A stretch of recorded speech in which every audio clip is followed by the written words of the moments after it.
We are on the frontiers of a new science. We're all starting to awaken to truths about who we are and where we're going. Open yourself to new knowledge about the power of spiritual energy and consciousness.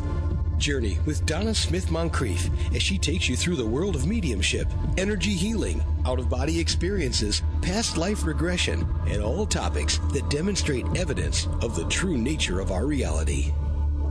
Welcome to On the Frontiers of a New Science. I am Donna Smith-Moncrieffe, and on today's show, we explore the topic of near-death experiences. Many of you may recall the 1990 thriller movie Flatliners, which focused on intern doctors exploring clinical death for the purpose of having out-of-body experiences or reaching other spiritual dimensions. The unique factor here is that, of course, their souls would return to their bodies so that they could be conscious of what really lies beyond this physical realm. Why would we want to know what lies beyond the physical body? I believe it is because we know that we will be at that point at some stage in our life. What is great today is that we have an expert in near-death experiences with us. Dr. Jeffrey Long is a radiation oncologist in Louisiana and has been conducting research on near-death experiences. I discovered his amazing work in the book Evidence of the Afterlife, The Science of Near-Death Experiences. Welcome to the show, Jeffrey. Donna, it's a pleasure to be here, and we've got lots to talk about. Oh, well, we're just certainly very excited about this. And perhaps, again, we've been working in the area of the afterlife for so long, we forget that even we probably just have to cover that basic concept of, what is a near-death experience exactly? And perhaps you can start us off with an example. Oh, absolutely, Donna. Very important to understand that even though I've studied about 4,000 near-death experiences, no two near-death experiences are the same. And when you study a lot of near-death experiences, you see a similar pattern of elements. A good example of it would be as follows. There's initially a life-threatening event, so severe that the person's unconscious, or they may even be clinically dead with an absent heartbeat. Now, at a time they're unconscious, there should be no possibility of any memory, or if you will, experience, and yet they do have that experience, and that's the experience part of the near-death experience. It's fairly common for consciousness to separate from the body. Usually it goes above the physical body, and from that vantage point they can see ongoing earthly events, which may include frantic efforts at their own resuscitation, trying to bring them back to life. They then may pass into or through a tunnel. Often at the end of the tunnel there's a mystical, unearthly, often brilliant light. There may be realms on the other side, often referred to as unearthly. I think a more apt term is heavenly, since they're beautiful, wonderful, and certainly beyond any existence on life. In that realm, there may be a life review where they're aware of part or all of their prior life. They may encounter deceased loved ones that they knew during their earthly life, and these are essentially always joyous reunions. They are typically at this point in time having intensely positive emotions. In fact, when they're in an unearthly realm, they have a strong sense that this is their real home and not their earthly life, which was so familiar with them for all their prior years to decades of living. They may come to what's called a boundary. Could be a fence across their path, a chasm, a stream, but often there's other spiritual beings with them, and at that boundary, at the end of their experience, there may be a decision about whether they stay in that unearthly realm or whether they return to their earthly life, and then after they recover from what nearly killed them, they have their remarkable near-death experience to share. Wow, so that explains some of the characteristics that individuals would experience. Now, one of the things that I really want to ask you, because I've been reflecting on the concept of the near part of near-death experience. Now, can you clarify for us, are these individuals actually pronounced clinically dead, or is it that they are near death? Yeah, the great majority of people that have a near-death experience are not actually pronounced dead. That's unusual. You have to have a healthcare team around that can make that pronunciation, and occasionally that happens. But when they're in like an auto accident and they're physically unconscious, you're not going to have the trained people that can legally pronounce someone dead. What I do note, though, is that these people are certainly physically compromised to the point that they're unconscious. And so when you say near-death experience, what you mean is, at least from my research, consideration Yes. is that they're so physically compromised, Donna, that if they don't recover, they will suffer irreversible permanent death. And unconsciousness is a good boundary line for that. If they remain permanently unconscious from their close brush with death, then they're ultimately going to succumb, and they're not going to be able to come back and tell us about any type of experience. Okay. So that was very clear, and I'm going to actually, coming up later in the show, want to go specifically over one of those elements, the life review. But I want to take you back to your experience first. You are a medical doctor in a very conservative field. One of the things I'm fascinated about is the courage that individuals in professional experiences have about taking that leap forward and perhaps researching and publishing in the area of, which sometimes is controversial, issues of the afterlife. It has an intersection with people's beliefs and religion. I'm very interested for you to share with myself and the listeners, how did you take those steps? What was it? Again, you're an oncologist. You're focused in a conservative career. What made you decide to research this and become brave enough to get that information out in the public realm? Wow, great question, Donna. I think the key word you used in asking that question was courage, and that's really what it took. I had to be so fascinated with near-death experiences, and from what I was hearing, that I wanted to take that risk, and it really was, to develop a website devoted to studying near-death experiences, and then develop the information from that to ultimately publish and write about that. And certainly in the early days, the late 1990s, back in the dawn of my Near-Death Experience Research Foundation and the associated website, there's no question that there was a lot more bias, if you will, concern. Certainly a lot of other doctors would look down their nose at this research, and it was really not very well accepted. So I learned to be very quiet. In fact, you'll love this, Donna. For the first period of many... I'm so excited to hear. Yeah, this is great. For the first many years of the website, I literally did not have my name on it. I was Jeff. Oh, boy. I was Dr. Jeff, because I didn't want anybody picking it up on the search engines and finding out that I was doing that. I mean, that's how careful I had to be about this. But hey, how the world changes. In the current time, it's a completely different environment. I was actually invited to give what's called a grand rounds talk at one of the largest hospitals in Milwaukee. And many, many doctors, talking about near-death experiences. And I knew I was going to see the reviews, the written reviews that all the doctors turned in. So I said, here's a very objective understanding of what doctors think about near-death experiences after they've had a chance for me to talk about it. Well, good gosh, the turnout for this grand rounds was overwhelming. There were people sitting in the middle of the aisles on the steps, and this huge auditorium was just packed. Which was obviously they were not familiar. I warned them. I said, you're going to be amazed how many people show up. But Donna, I was astounded at how positive the doctors were. I mean, there were several that were obviously dyed-in-the-wool skeptics, but good gosh, the great majority of people were like, I get it, I understand this. This is material evidence. I mean, they're basically doctors get evidence and doing science and research and like the chi-square statistics I often used.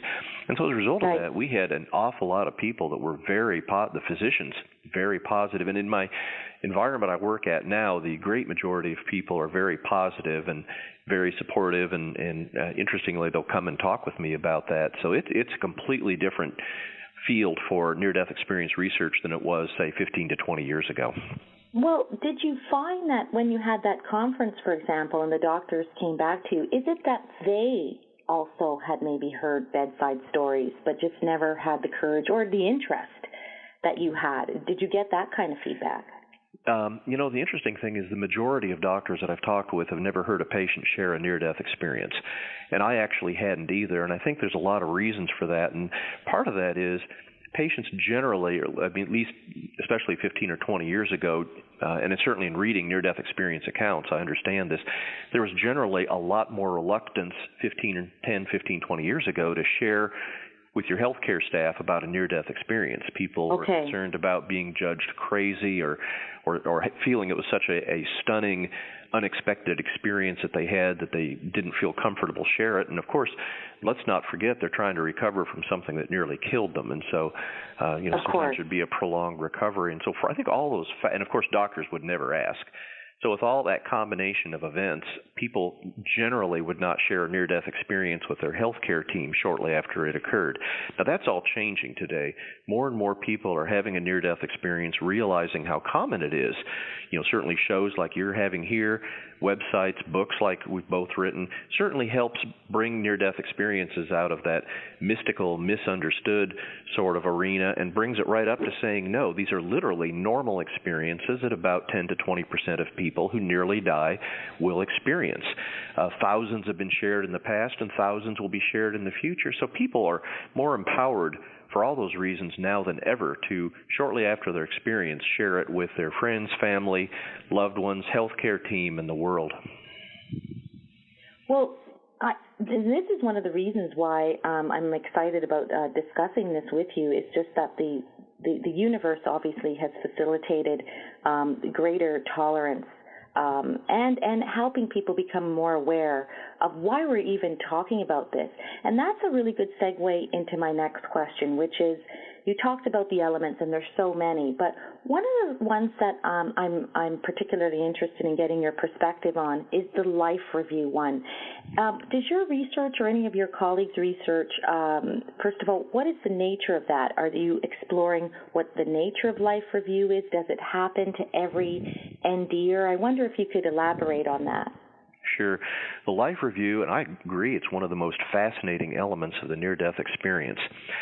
Typically, it's a fairly involved, detailed near-death experience. Often the life review occurs in an unearthly realm. I mean, it's not like the initial part of the near-death experience where they're hovering over their physical body. But the life review involves seeing part or even all of their prior life.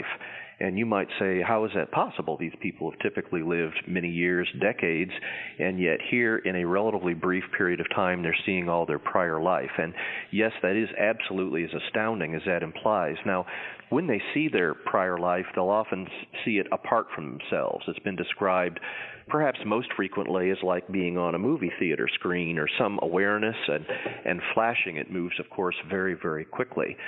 Sometimes I have to pinch myself and remind myself that they're only unconscious or clinically dead over a period of minutes, and yet here they are reviewing, the entirety of their life. That's a good example of the acceleration of consciousness that is often observed during near-death experiences. These people, in fact, can become aware of events early in their life when they were a very young child that they'd forgotten. And occasionally people will go back and ask their parents or other people around, and every single time that near-death experiencers do that, they find that what they saw during their life review, even if they long forgot about it, happened exactly as they saw. So life reviews are one of the more amazing things. And then some of the more detailed life reviews include actual not only seeing their prior life, but literally feeling, understanding from the perspective of a person that they interacted with, what that person felt, what they were thinking about that interaction. And again, this goes on through their entire life, and you can imagine what an amazing learning process that is. And very often, the person's feeling or what they were thinking when they were interacting with them is quite different from what they thought when they were living their earthly life. For good or for ill, sometimes they become aware of how that little act of kindness, that store clerk that they were extra kind to, some of the other little things that we would consider mundane or even trivial could ultimately have had a big impact on that person. I mean, that smallest act of love could be manifest into a profoundly important interaction in that person's later life. So this is all sort of the wisdom, if you will, that in life review that can profoundly affect near-death experiencers for the rest of their life. Right. So, and as you were talking, I was thinking that we could get a bit into a little bit of a technical discussion. So how is it, for example, in your research, and perhaps even some of your colleagues that are looking at this scientifically, how is it that maybe you can provide us with an example of how you're able to validate that it is an actual near-death experience? And then I'll qualify that. So I can recall in your first book you talking about rival theories, and it's so important, obviously, as scientists to really look at the rival theories, because we're talking about being able to say concretely, for example, that there is survival of consciousness. Making a statement like that requires quite a bit of validity. So I'm thinking of, for example, the rival theory is that related to, is this a result of the dying brain? Or perhaps you can talk to us about how science or your colleagues and yourself have addressed, pretty much suppressed some of these rival theories. Yeah, that's a good question. And I think that's one reason that near-death experiences are becoming more known and accepted among the scientific and medical community is for the very simple reason that there are no skeptical explanations of near-death experience that hold water. In all the years that they've been proposed, there's no skeptical explanation that comes close to explaining near-death experiences. And I'll tell you what I wrote in my last book, and it's every bit as true today as it was then, yeah. And that is, there's literally been over 20 different skeptical explanations of near-death experiences proposed over the years. This covers a gamut of everything from, of course, the dying brain, hypoxia, lack of oxygen to the brain, that's what that means, electrical activities, psychological, cultural factors. I mean, you name it, some skeptic at some time has brought this up as explaining near-death experiences. Now, the reason that there's over 20 of these skeptical explanations in existence today is very simply for the fact that no one or several of these skeptical explanations makes any sense at all to skeptics as a whole. There's just no one or several explanation that people can look at and say, yeah, I get it, that explains it. We don't need to have yet another and another skeptical explanation because we've got it. This does the job. This explains all that we're observing. That simply doesn't exist. No skeptical explanation can come close to explaining any of these elements of the near-death experience that we've talked about, let alone all of them. Well, and even beyond science, because, I mean, I think it's important, and this is why I called the show On the Frontiers of a New Science, because, yes, there's sort of the traditional scientific paradigm, then there's the new science, but then there's the reality of the NDE and perhaps the changes that they've made in their life. So how can one explain a near-death experience? For example, you talked about examples of people seeing the experience that somebody else has, or learning about mistakes that they've made through their life review, and then coming back and making startling changes. We don't really need chi-square and statistical significance to tell us. You're right.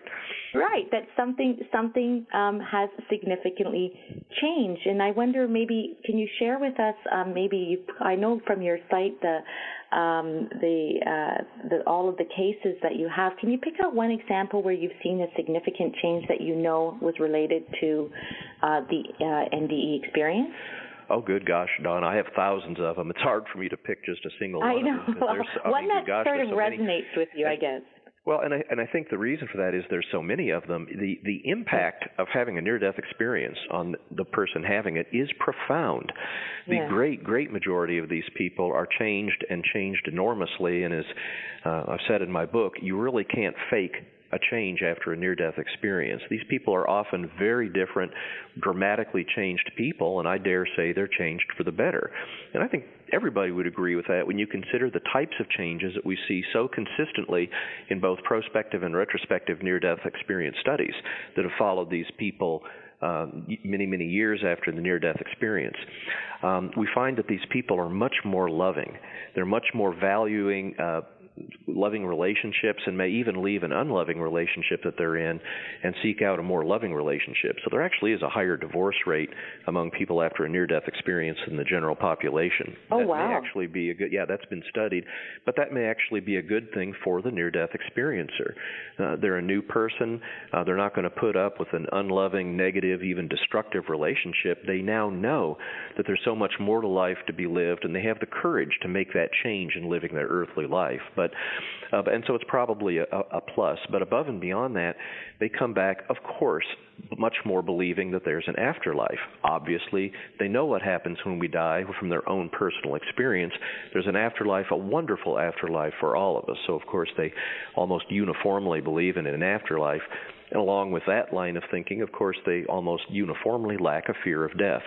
Same reason, good gosh, they know death's not the dying process may be problematic. But what lies at the end of the trail, at the end of our earthly life after death, is that wonderful afterlife. And again, in their own personal experience, they know that they're eternal beings having an earthly experience, and so death is not to be feared. Yeah. So. Yeah. I wonder what your perspective is on this as well, in terms of that, not only that knowing, but I think in also like Dr. Yvonne Kaysen's experience. I think her book was Northern Shores. I know she's retired now. She talks about having extraordinary gifts, almost psychic abilities that she didn't have before because she was a practicing medical doctor as well, and I don't think that she had, these discussions about the psychic ability, and she talked about the Kundalini after. What do you think it is about the NDE experience, or coming out of the physical body in a profound way, that allows people to come back with potentially some healing power, psychic ability? Is it that they have just now become more in touch with what is the true nature of the basis of our souls? Great question. And I've asked in my survey, and have for literally thousands of near-death experiencers, I ask if they had any psychic gifts that they had after their near-death experience that they did not have before. And then this question allows a narrative response. So I've studied literally thousands of near-death experiencers. Interestingly, a slight majority believe that they actually do come back with some psychic gifts. It's certainly not uniform. But of those psychic gifts, what they're talking about from my reading of their narratives, by far the most common seems to be that intuitive awareness of other people. I mean, they can become, and you would get that, you would imagine, if you're more loving, more attentive, more attuned to people around you, and less likely to shut them out after your near-death experience. So I think certainly the most common sort of psychic gift that you have just seems to be that intuition. And I think a lot of that's just simply due to the fact that they're more attentive, aware of people, and that's a manifestation of their love towards other people. So as a result of that, they become more aware of the person's emotions, perhaps pick up on what they're thinking, listen to those verbal cues, the nonverbal cues, and understand people around them better than they ever did before. And to a lot of people's thinking, that's psychic. I'm not totally sure if it's not just completely explainable just simply by the fact that they're that much more aware and attuned to other people. Now, certainly there's other things such as, healing gifts, awareness of future events, and that's a little bit, certainly among near-death experiencers in general, that's much less common and much less, by my way of thinking, established than the intuitive type of psychic gift. Okay.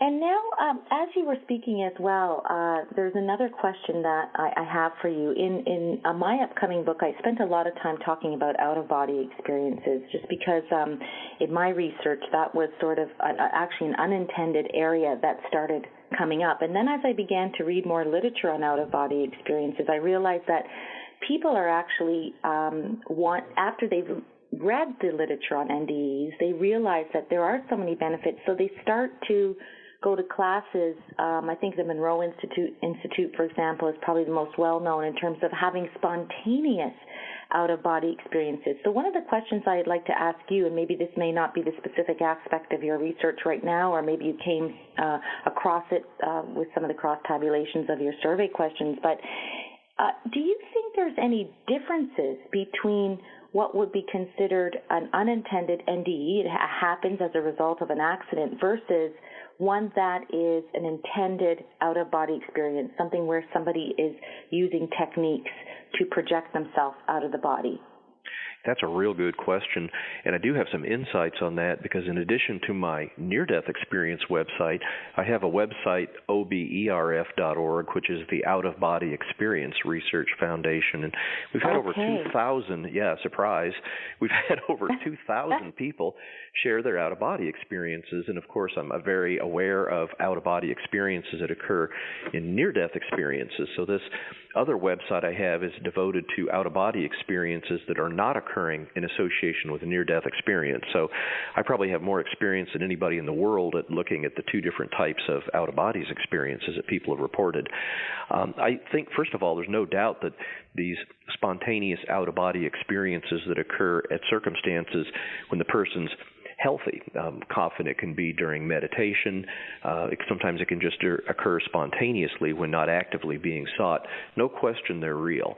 No question that they have some striking similarities to the out-of-body experiences with near-death experiences. In other words, the point of consciousness typically rises above the body in spontaneous out-of-body experiences, just like near-death experiences, which is a little surprising. You'd think for it to be more, you'd think, gosh, wouldn't this be more likely to be at eye level or sort of have that familiar visual perspective from eye level that we're so used to in our daily life? But for both near-death experiences and spontaneous out-of-body experiences, we'll call them OBEs, consciousness typically rises over their body, and from that vantage point, they can see and sometimes hear things going on around in earthly events around them from a perspective that there's no way they could see or have that kind of visual information unless their consciousness truly was above their physical body.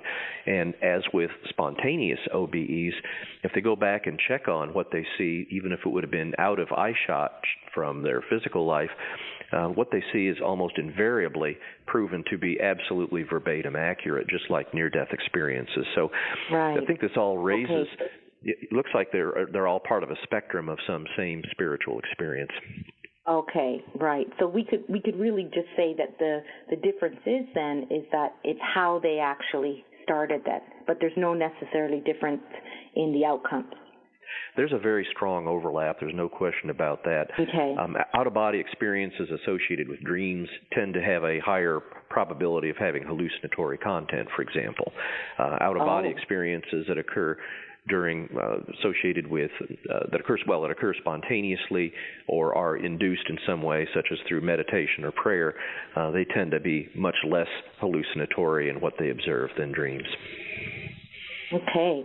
Well, we're coming along to the end of the show, but I wanted to, before we end up, I wanted to talk about some of your new research. You sound excited about the upcoming book that you're writing, and I know we're all going to be waiting for that because, as I mentioned at the beginning of the book, this is, for those listeners, The Evidence of the Afterlife, the Science of Near-Death Experiences was the largest NDE study ever conducted, and it was a New York Times bestseller, and I think one of the exciting things about you continuing your research, Jeffrey, is that, I'll be honest with you, the spectrum of the consciousness studies and the afterlife experience, for example, mediumship, energy, healing, out-of-body experiences, near-death experiences, for me, has been one aspect which really stands tall, not only because, of course, you've got very credible medical professionals having these bedside manner experiences. And remember, the medical community was not necessarily looking for it. This is something that fell into their lap. So I'm excited to hear a little bit about how your research now is going to be applied in all of our lives. Could you tell us a little bit about that and your upcoming book? Yeah, and that's a real good point, Donna. Certainly this research, while we talk about the afterlife and some spiritual experiences, I think it's most relevant if we can help people understand that it's relevant in how they live their life every day for everyone, and that's certainly an important part of what we're trying to do, if you will, connect the dots from, these kind of, if you will, esoteric observations to bringing back some practical, important lessons that we can all think about and hopefully grow from in our everyday life. And my next book is going to be very interesting. It's tentatively titled Evidence of God in the Afterlife. Got very interested in seeing God, a supreme being. Some people even have difficulty defining it. It doesn't seem to be defined as most of us would think about God, but there's no question that presence is there in literally hundreds of near-death experiences. And so I'll be writing a book about that and expanding on the research I have. Good gosh, when I did my last book, we only had about 1,600 near-death experiences. It was like we opened a floodgate when that book was published, and I'm going to be presenting close to 4,000 near-death experiences in my next book. Oh, wow. Is that amazing or what? And of course, that's important. Is that the number growing more so not only because of your platform, but also because people are more willing to come out and talk about it, they don't feel like they'll be stigmatized or they're crazy. Is that one of the reasons? Oh, absolutely. No, you're right. I mean, Yeah. now more than ever, due to the work of so many people understand that a near-death experience doesn't mean they're crazy at all. It's an absolute, if you will, a gift, and it's something that so many near-death experiencers, such as yourself, want to share with the world because they know it's so important and so positive and can be helpful to people. It's literally a loving outreach for near-death experiencers to share with other people, and I think that's contributing enormously to the acceleration of near-death experiences being shared, giving us more near-death experiences to research than we ever had before. Well, I just want to thank you so much again for taking the time out to talk to myself and our listeners. I'm going to make sure that when we post this, for those of you who want to have a look at not only the book that Jeffrey has written, but also the have a look at this enormous website of the different cases. We'll put a link to that, and we'll be making sure to look out for your book. So thank you so much for joining us, Jeffrey. Oh, it's been a real pleasure. Great show. Sure appreciate your kind and expert questions, Donna. You're welcome. So we've been talking to Dr. Jeffrey Long about near-death experiences and what science has taught us about consciousness and our capabilities beyond the physical body. We've been discussing concepts such as life review, renewed gifts, science, and is the traditional science the appropriate paradigm to be looking at NDEs and other consciousness studies? And we're looking at potentially new research coming out from Dr. Jeffrey Long and the expansion of people coming forward and being able to talk openly about this, openly about how consciousness is not only outside of their body, but how it changes their everyday life. Humanity is awakening to learning about the true nature of reality. Join us next week as we continue to discover what lies on the new frontiers of science.